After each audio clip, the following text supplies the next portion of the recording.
আমার ডিম চুরি করে পালাচ্ছে কেউ আছো নাকি? ধরো এই শিয়ালটাকে। এই শিয়াল, আমার ডিম চুরি করবি না। কোনো এক জঙ্গলে পল্টু নামে একটি ডাইনোসর বাস করত। ডাইনোসরটি একটি ডিম পেড়েছিল এবং সেটাকে সে মাথায় করে নিয়ে ঘুরে বেড়াতো।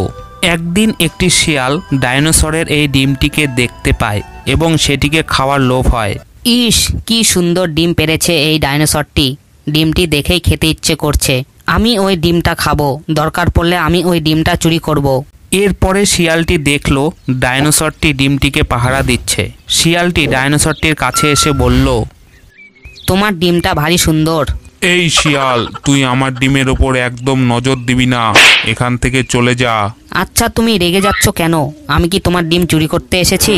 একবার তোমার ডিমটা আমি হাতে পাই, তারপর দেখবে আসল খেলা। জানিস তো শিয়াল, আজ সকাল থেকে সবাই আমার ডিমের ওপর নজর দিচ্ছে। এবার যদি আমার ডিমটা ফেটে যায়, তাই আমি এমনটা বলেছি। তুই কিছু মনে করিস না। না না, আমি কিছু মনে করিনি। সত্যিই তো, নজরে তো ডিম ফেটে যায়। আমি একটা কথা বলবো? কি কথা বলবি রে তুই শিয়াল?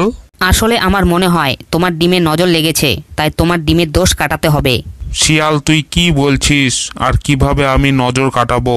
শোনো, তবে একটা যজ্ঞ করতে হবে। তুমি আগে নদীতে স্নান করে এসো। আমি নদীতে স্নান করতে গেলে আমার ডিমকে কে দেখবে? আরে তুমি চিন্তা করো না, আমি তো আছি। আমি তোমার ডিমকে পাহারা দেব। আচ্ছা ঠিক আছে, আমি তাহলে যাচ্ছি। তুই ভালো করে দেখবি। এরপরে ডাইনোসরটি নদীতে স্নান করতে গেল আর অন্যদিকে শিয়ালটি ডিমটিকে নিয়ে পালিয়ে গেল।